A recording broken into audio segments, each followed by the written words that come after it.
पुण्याच्या महापौर आणि उपमहापौरांची उद्या निवड होणार आहे। त्यासंबंधीची निवडणूक उद्या आहे।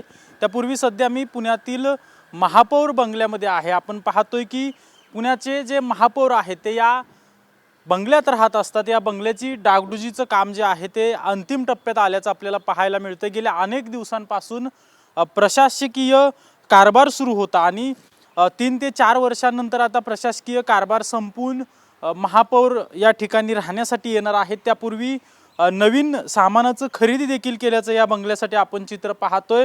खरं तर अनेक दिवसांपासून हा बंगला रिकामा होता, त्यामुळे या बंगल्यातील फर्निचर असेल, खुर्च्या असतील किंवा इलेक्ट्रिक साहित्य असेल ते मोठ्या प्रमाणात खराब झाल्याचं मिळत होतं। त्यामुळे या बंगल्यात जे फर्निचर असेल किंवा प्लंबिंग असेल, इलेक्ट्रिक सामान असेल, ह्या सगळ्या सामानाची जी आहे ती डागडुजी आणि खराब झाले ते नवीन सामान खरेदी केलं असल्याचं चित्र सध्या आपल्याला पाहायला मिळते। उद्या पुण्याच्या महापौरांची महापौर या बंगल्यात राहण्यासाठी येत असतात। त्यापूर्वी या बंगल्याची सगळी कामं जी आहेत ती सुरू असल्याचं सध्या चित्र पाहायला मिळतं। हे जे नवीन सोफा हे देखील महापौर बंगल्यासाठी आणल्याची माहिती समजते आणि जे खराब झालेले साहित्य आहे ते देखील या ठिकाणी हटवण्याचं काम सुरू असल्याचं सध्या आपल्याला पाहायला मिळतंय।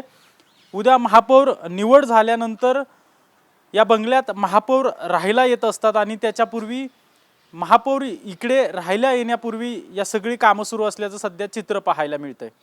कॅमेरा पर्सन रोहितसह अजिंक्य धायगुडे, TV9 मराठी, पुणे।